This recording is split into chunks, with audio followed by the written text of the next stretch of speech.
constitutionally in the British Parliament in the early 1800s. So that's there as a commemoration of them, which shows that Bantry was very patriotic in the old days. Never mind, in modern times, I don't know how patriotic it is today, but at least we have a tradition. Their names are all over the world. One of the Healys, as I told you, became the first Governor General of Ireland. He started his political career at an eviction in Laugh, which is 2 miles out the road from Bantry. Because there he started, finished up in the highest honour of the state. So he was Parnell's secretary. Yes, he was. On his Parnell's American tours, Tim Healy acted as his secretary, and that's what got him interested in the politics. Well, we move now, I suppose. Yes, I suppose I'd say.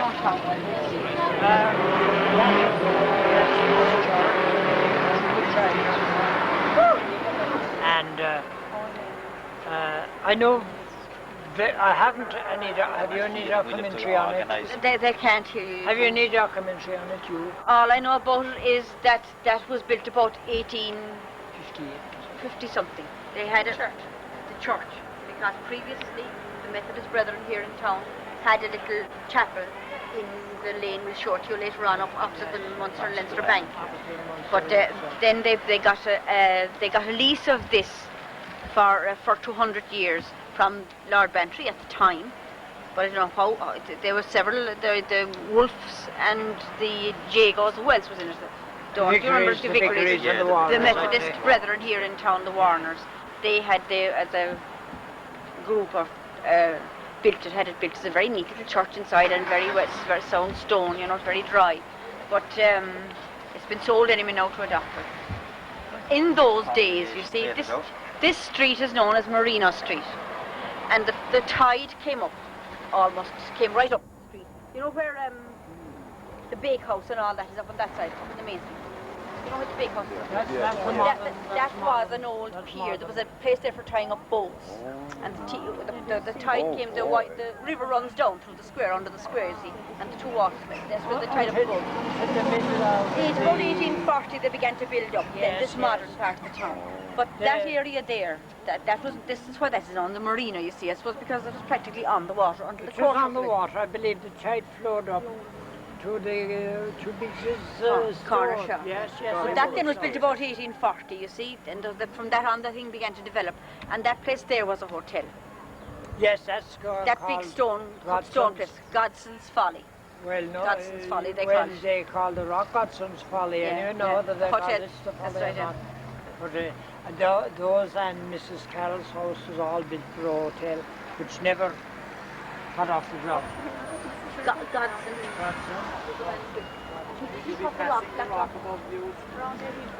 Oh, no, that's all. Godson's Rock. That's about we will pass that. that. The date on that? 1880. Anyone know the date of that? I couldn't. Do anyone know the date of that house? No. Do you know, Barry? When was that house built? I don't think so. I'm just looking. Is that the original? Francoman is inside the Eugene. Eugene, you say that the courthouse there was born in 1921 and was rebuilt? Yes. Of the limestone the limestone was taken from Gurteen Road. Out quite near Donegan Lane. When was the original courthouse built, Mrs. Area? 1840 around. Yeah. Around 1840. Church of Ireland, Church below 1880. That's the way. We're going into that later on. We'll go around the town and come back to the Church of Ireland. We'll go into that. It's because people say I can't be heard, so I have to make an appeal for silence. This is the Bridewell. Here, this wall here. That wall was going right around. These houses on either side weren't built in my young days. And this was the jail inside the walls. And the cells were in it. This over here where Ladies' Fashions is up there. That lane that's going in there was one of the old streets of Bantry. Believe it or not, one of the main streets of the old town of Bantry.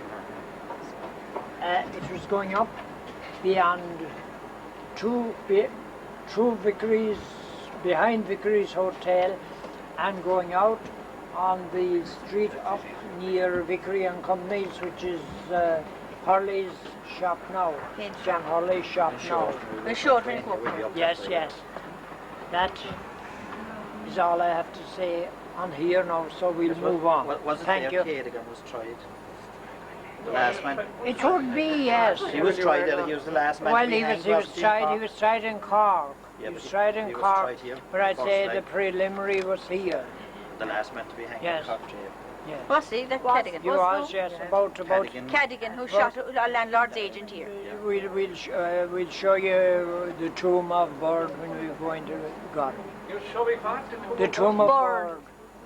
Well, the defaced tomb of Bird. Yeah, because We're going to go I on. know his relations with Yes. he was down here with me. And he was Yes. But this is the Bridewell Lane, because of the Bridewell, of Other course. bride, will you? Yes.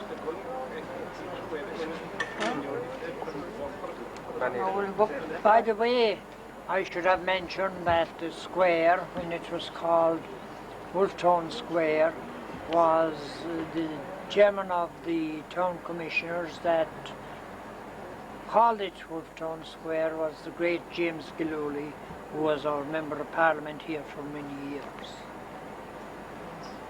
In the old days. I'd say don't take company photos of that film. Breakfast.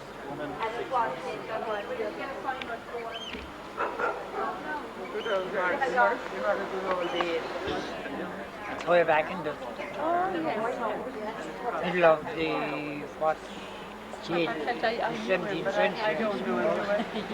And I was shown by the owner of that premises the stones, the wall of the old barracks.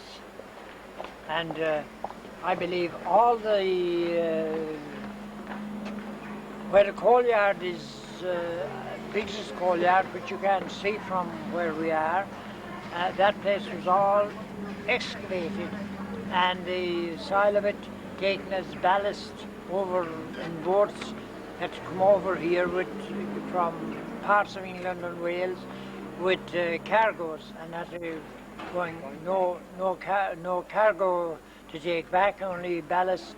And I believe all that stuff, and even where the O'Leary shop is, he told me that was all ballasted, excavated for ballast way in that time of year. Well, now we go up here. I don't know whether we can go into Gorry or not. I hope you're all heavily insured. Anyway, that's all. That's all I hope. Not as far as I know. Not as far as I Commissioner, know. Friday night, no. Michael Clan told us who built that place, and I can't remember. Can you? I can't remember. I didn't even hear him. He was telling who built that and what. Eugene, I hope you're insured. I'm worried. I don't think you can go in here by the look of things. It looks to be very overgrown. I wouldn't advise you. Anybody wants to.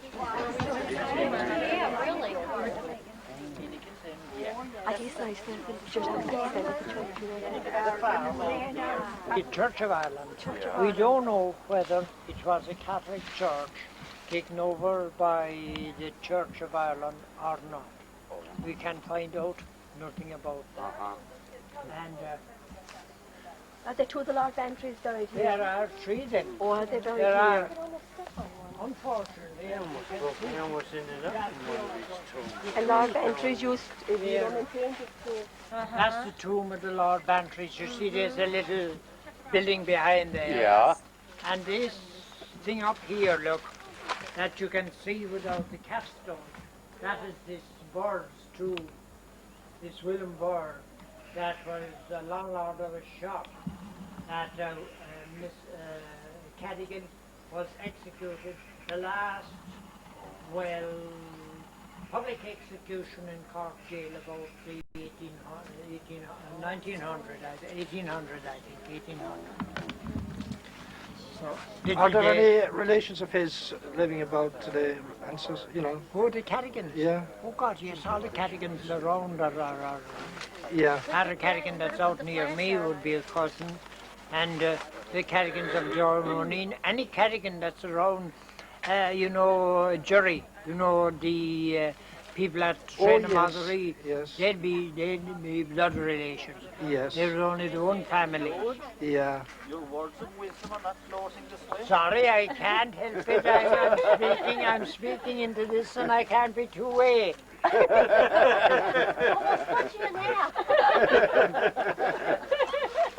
This is real interesting.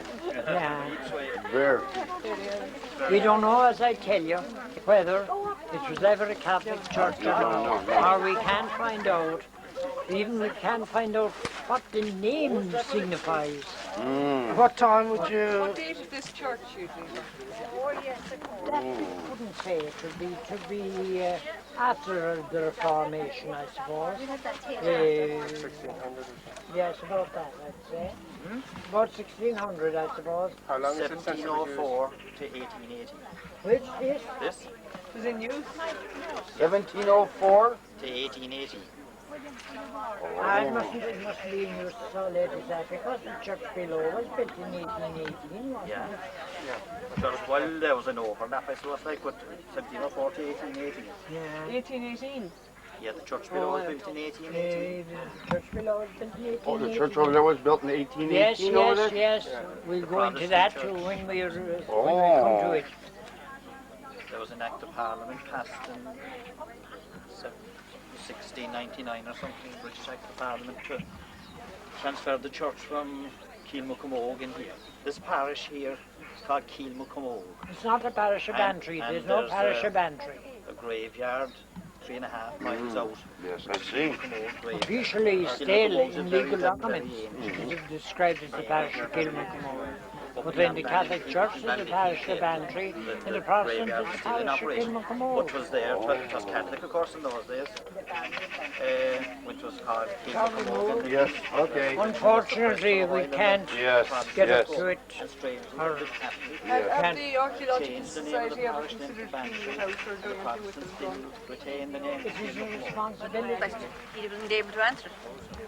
He told me that most probably they are buried in the lodge, the Longwood Lodge in Glengarra, which is now owned by a Pakistani consul yes. inside Yassin. Yes, and more than likely both first and second Earl were buried there because it was there they lived most of their time. Yeah. That takes you back to 1828. The first Earl died 1840s. The first Earl died 1848, and the second fellow died 1868. So if their graves are there, they're out there. Did you know, Mrs. Reardon, that there was somebody buried here within the past 2 months? Sorry, thank you. Warner. Was there? Oh, yes, there was. Oh, yes, there was. Yes, there was. Came down from Cork. Person from Cork. From Cork. But they must have put her in there. Yes, it is. A genuine, not the tourist by at all. No, indeed. What the tourist by is usually a white town. There was the last name. Look at the knobs and that serious fair wallop there.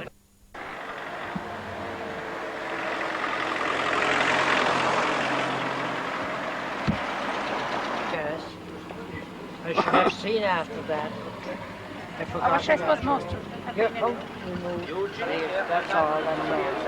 Not really. A horse there. Somebody horse. had a story about corpse being transferred up there. Remember, there was somebody shot down here, and that Mrs. Welch was told that story about the Nothing with that at all. somebody was shot down here at the post office on the post. The bodies on a cart about here, wasn't it, Mrs. Welch? You said? That was a different thing. Was it? Different Was it? thing, yeah. The Civil War, was it? The Republicans. Yes, that's Civil War. Gibbs Ross. I don't know.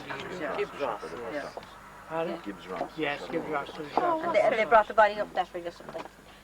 That's the old one, of course. Gibbs Ross would be buried in Cara graveyard. His grave is in Cara graveyard. I saw it in Cara graveyard. Oh my God, you have a notice down here that Ernest Blythe stayed where Monica's shop is now. Where did you get that? I don't know where I got He was that here Bantry tomorrow. Catholic Church. It was built This straight portion of it here was built in 1826 and the side wings were built in 1846. You have two statues here, St. Finbar and St. Ita, by the great Corse sculpture, what was that? Murphy, yes, Seamus Murphy. Seamus Murphy. They're new. They're new. No, yeah, this is Uncles of the present people. no, the present Murphy that was not our people. Not here. our people Seamus at Murphy all. of Cork. Seamus Murphy, that Stone wrote, Mad. that wrote the book Stone Mad. Stone Mad. Oh, I know. That's all I have. Then you have the cemetery here, which you can visit if anyone you want to. There is a tomb there of the parents of the famous William Martin Murphy, who, he took part in the big Dublin strike in 1913, using the sided employers. As a matter of fact, he broke the strike in Dublin, and naturally wasn't very popular with the labour element for the remainder of his life. And you've also a tomb there of a sub-landlord, Shea Lawler, who was a sub-landlord of my own area out there. He lived in Gutting Row House. His wife and family are buried in the tomb there. I don't think himself is buried in the tomb. He's supposed, well, there's a question mark hanging over this, to have entertained Daniel O'Connell either on he going or returning from the famous monster meeting in Skibbereen in 1843. Well, somebody told me lately that O'Connell did not stay there, that he stayed in Dunmanway. But I still am questioning And that's it. the one down by the lake, isn't it? Yeah, Down by where the the sea, McGraths were. Down by the sea, down by the It is sea. the at McGraths don't 50 live in it now, they McGraths that own it now. Because a lot of people thought it was the other one opposite down. Yes, yeah. because the amazing thing about it is that it was a relative of his own, one of the O'Connells, who was married to one of the O'Sullivans of Reendurnigan, was staying in that particular house at that time. No, seemingly they didn't see eye to eye. You don't get people in the same family sometimes seeing eye to eye. That's going on to George, where was the church before this was built? I might be interested to know. It was a thatched house up where the priest's houses. See where the priest's dwelling houses are, back of the trees here directly, just below the convent. There's an avenue into them. That's where the church was. Structure was. Yes, Church, yeah. and there was a school here where the church entrance is now. Something is burning again, look. Yes. But now, you see, as we're on the height now, where the library stands. Yeah, now there was a woolen mills. There was a woolen mill in latter years. Prior to that, there was a flour mill, and as I said, woolen must have been always part of the trade here, because Vicaries had ran a running a woolen cloth dyeing business. You know, they dyed cloth here in over 150 years ago. And then this woolen mills. But before that, according to Alfie Cook, who was the agent for Lord Bantry's estate, the Earls of Bantry had a, would you call it a distillery or a malt house? Malt house. And malt house. the tenants had to sell their oats or whatever he needed, the grain, to him at his price.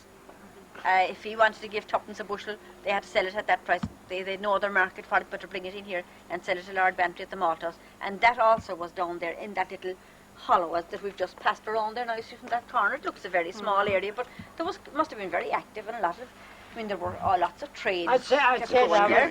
that was the main part of the town Yeah. in the old days. It was. Yes. There was What about the powerhouse? later on there was an Later, electric that power was house later, there. You see, that was after the later. woolen mills closing down, the power supplying the whole town with electricity was there before the ESB took it over. And that was only the ESB, and it came in here in 1939, was it? When did the ESB come in here? Really? 20 years to be at 39. 20 years to be at But John by the Cohen- name of Nugent. Oh yes, I know, but when did the ESB take over then? John, you know, John.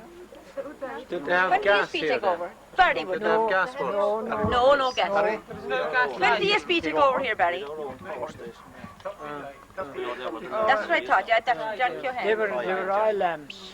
But one of the Lord Bantry's had a manor house. Stay there where the Allergic Bank is now. One of the Smaller towns to have gas. I know that. Oh, a powerhouse. If you care, you go into the cemetery, but there really isn't anything to see there because it's like the rest of it is hopelessly overgrown. From where, Barry? The mill wheel there. I don't know. No, the big mill wheel was there. And there was a shaft driving into the one mills inside. And Brennan's bought the whole lot. And they made their money out of it and closed it down when the ESB came in here. They got, I know, it's £60,000 for Bandon, Dunmanway and this place, and they abandoned the woolen mills here. But were Brennan's running it as a woolen mill? They were. They were running it down as a woolen mills. In other words, only that it was unfortunate that the likes of Biggest didn't take it over. It would be, you know, Still a woolen mill. it would be still a woolen mills, and it had a name which was world famous. That was ever established in Bantry. Is that Costigan's? That was Costigan's Marina house. House. That's Yes, Marina Marina House. House. That's Marina House. That was established in 1860. 1860. Oh, no. They came to Bantry about 2 or 3 years before that, and they lived there until they built the place Until above. they built a convent up here, which you can't see through the trees or through the school now. But there was a beautiful red brick building up there. Came here. Which They came to Marina House. by that school, which never should have been, but it was. It was anyway. But that was Bantry's original convent. I believe it also at one time was a barrack. That's right. Yes. It was a barrack at one time also. Before that or was, after? After. Or before? I'd say before. I'd say before. Police. No, No, military. No, I said they were military. Military. I said they were military. I said they were military. British military. Yes, they'd be like militia. I don't know what really they were because it was before my day anyway. They were, of course. But somebody asked me where did the railway go? Well, the railway line came along under Marina House, you see? No. Where? There where the trees are. See where the trees are there now along. Just right. The railway line ran along town, round the back of that place there where the convent is, round the back of the convent, and up around, and up the hospital. Up near the hospital. Up on front of the hospital, and out onto Scarf, running parallel with the main road then from there on. It goes around a kind of a horseshoe shape around the town. Originally it ran only as far as the hospital. See? And then they extended it down to Extended here. it down to the pier And the easiest way to do it is down the valley, the little valley. You can see it from the hospital. because they ran pleasure steamers from Fish, of course. the pier to Castletown Bear and Glengarry. And of course they became redundant. That was bad. Eugene, That was for the excuse me, was there guns hidden in this church at There one time? was, yes.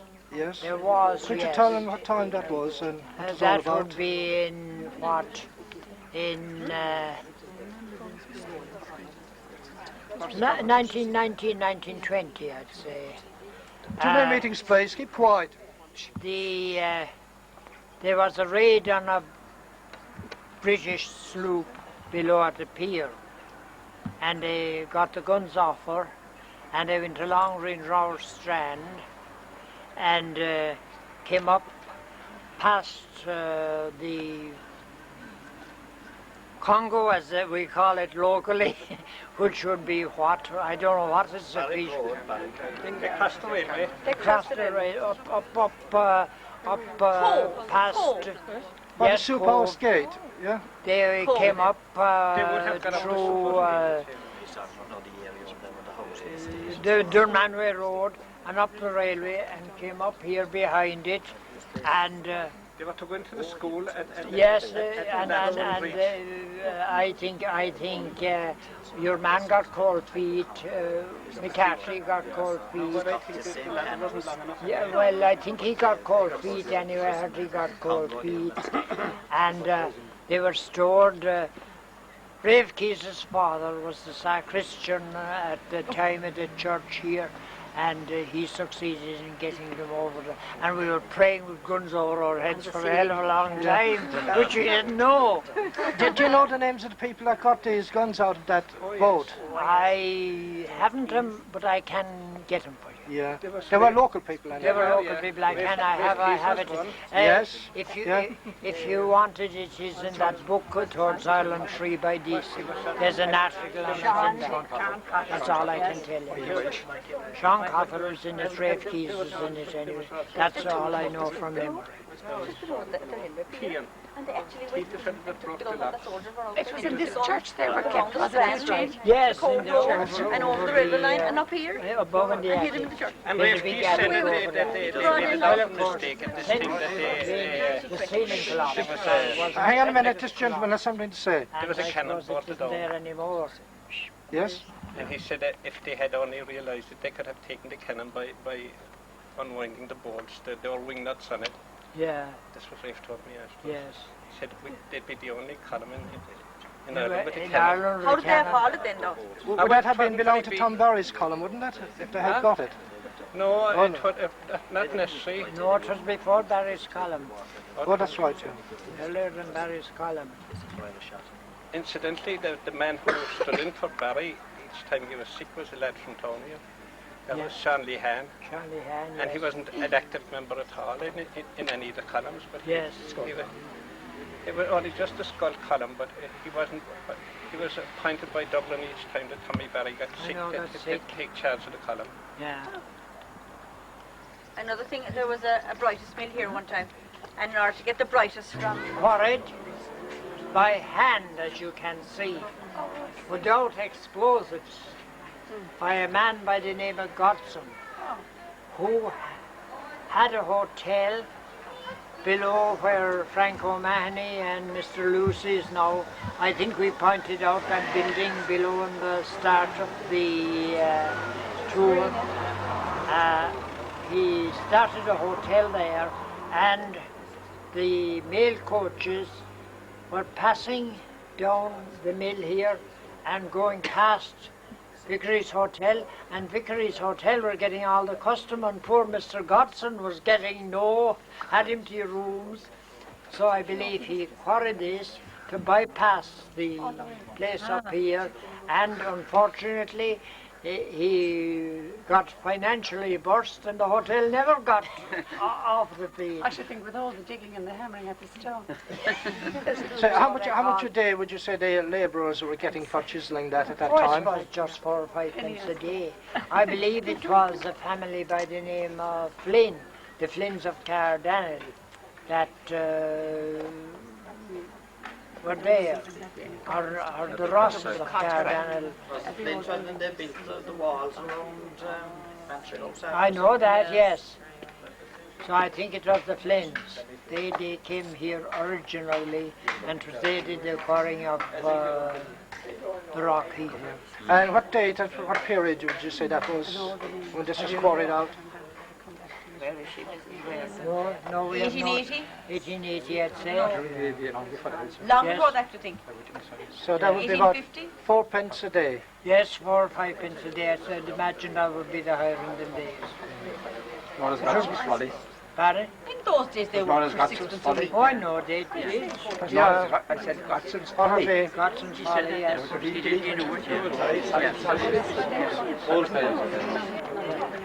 Well, look out now. What did you say, Mrs.? You'd think to be less than that? This is Dr. Han said about 1850, he thinks.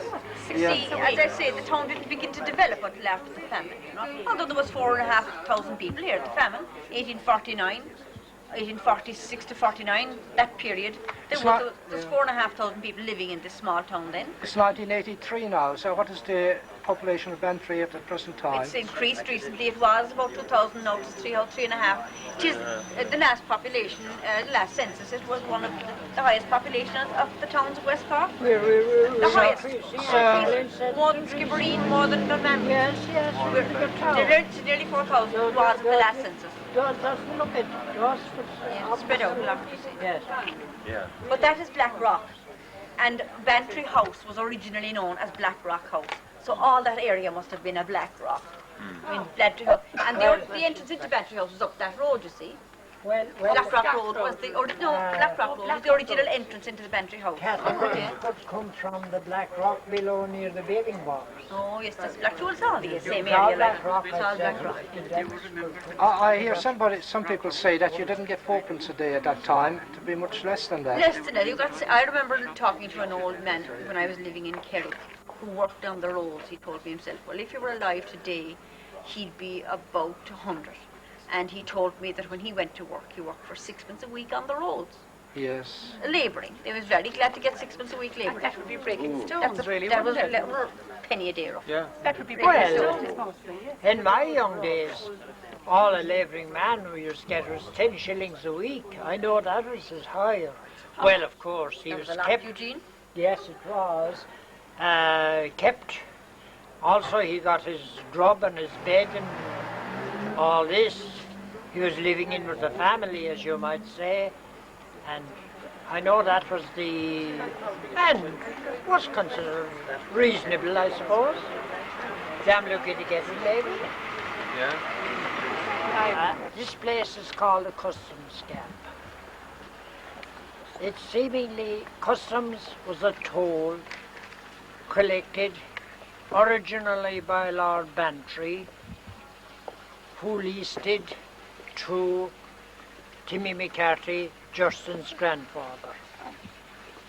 It was a toll on beasts, and I believe on every farm produce, cabbage, turnips, eggs, butter, every damn thing you had for sale. That was farm produce in the old days. There was an English landlord, wasn't there? Yes, Lord Bantry. Yeah. And it was collected here. There was no escape seemingly. This gap here was no escape across it, and it was a good place to stop beasts or stop every traffic, every kind of traffic. That's why it is called a customs gap. Customs would be something like VAT.